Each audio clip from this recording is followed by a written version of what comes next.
Thank you for coming in today. When was the last? Have you ever played the Australian? No. No. I've only been to Perth twice in the whole of Australia. So. Oh my goodness. Yeah, can't believe it. But yeah, first time in Sydney. How many holes did you get to play today? 0. 0? I've only arrived at midnight, so just getting a acclimatised. little bit of practice in today, but tomorrow will be my first time on the golf course. My goodness. How is your game? You had a great start to the year. Would that be fair enough to say? Yeah. Game feels good. Game feels good. So just need to get a little bit of play in this week and touch up a few things in the game to get it ready for next week. What is the strongest part of your game at the moment? I would say my putting has been really good lately, and normally that's the place that I struggle with a little bit, but it's been a lot better than what the rest of my game was in the last few months. Wonderful. Questions, please. Rod, just keep it away from your mouth. Away. Yeah. Louis, I'm going to ask all of the players this. 2 huge weeks back to back. I know you're part of a travelling circus weekly on the PGA Tour. To come to the other side of the world, have to learn a new golf course. It's Tuesday, you've never seen it. How do you manage all of that and still try to maintain both the energy and the golf game to play well? It's going to be 10 days of pretty relentless pressure. Yeah, I think we've been doing it for so long. You get used to it quickly, and that first day or two with the jet lag is always not great, but quickly your body adapts to it. And I think these days if your caddy does a good job just by walking the golf course and looking at a few things and go out and play one practice round, that's more than you really need. A lot of times it's better not knowing where all the trouble is on the golf course and just go out and play. It's. I'm looking forward to the week. First time here, I got the family here, and so I'm just take it very chilled this week. Get the game as sharp as possible for next week, and I know we got a big task as a team next week. Is it true that you used to travel with your own mattress? Do you still do that? And is it here this week? And how are you getting it to Melbourne next week? Yeah, that will be fun to try and get it, yeah. No, I used to, a long time ago, 3 years ago, I used to travel with a mattress when I still had, some back issues. I'm all good now, no problems, and sorted everything out. And it was a fun year to try and organize all the logistics and stuff to do that, but luckily that's all behind me. Hey mate, not to take you away from this week, but could you believe that next week you're the only South African in that team, and losing Gracie, how do you think you'll adjust to that? Because obviously you were such a easy pairing to have.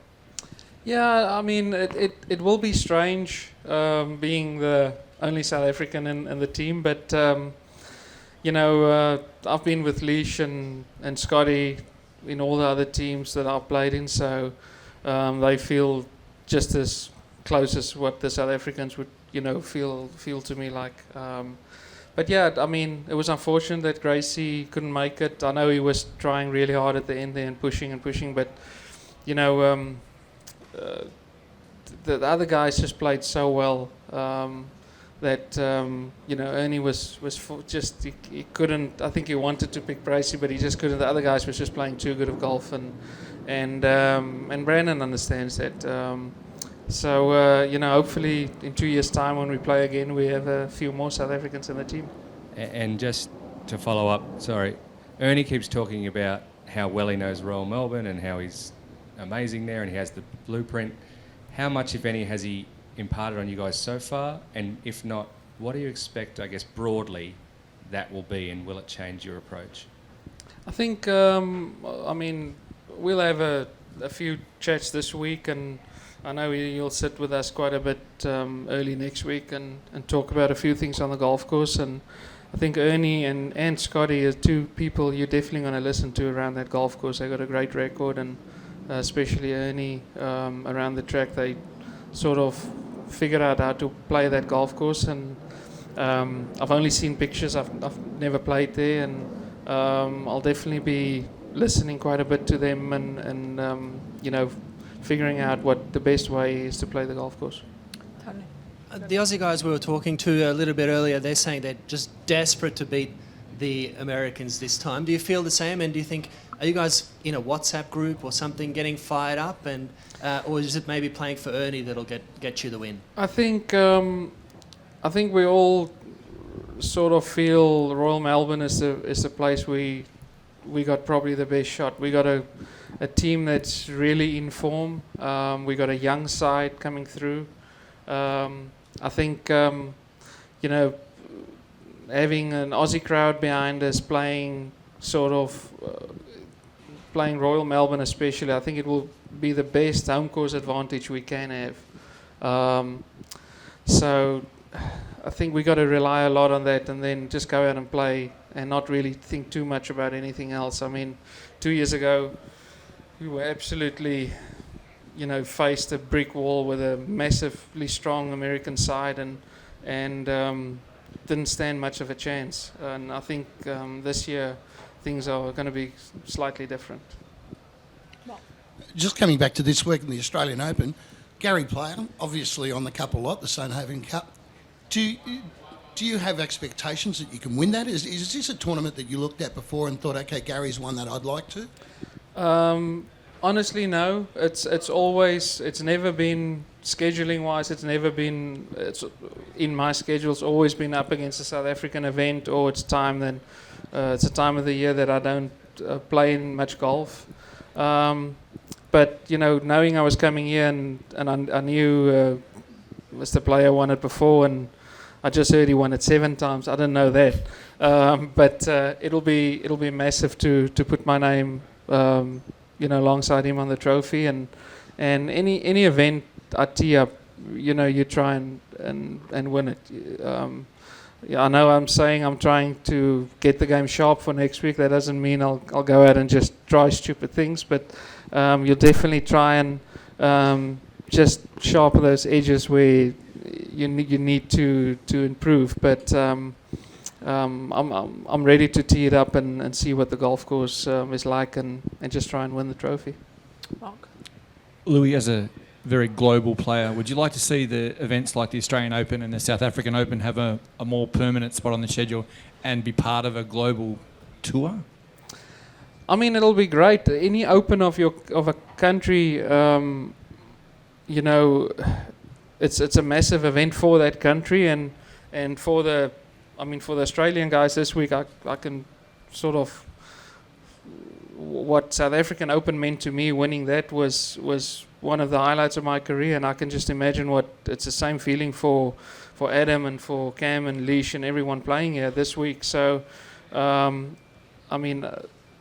be sad in the future to see those events against each other on the schedule. You would rather have them separate, where guys can play all of them if they can, if it goes into a schedule. But it's unfortunate that Open like SA Open, Aussie Open, and just an Open of a country is always sort of pushed to the side and doesn't get a good spot on the schedules. Bernie.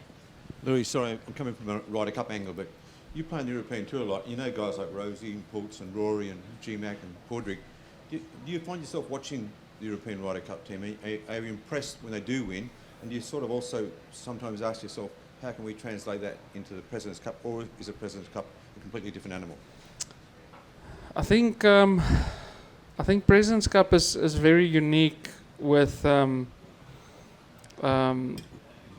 completely different, 12 different players or not just different players, different countries and different cultures, and it's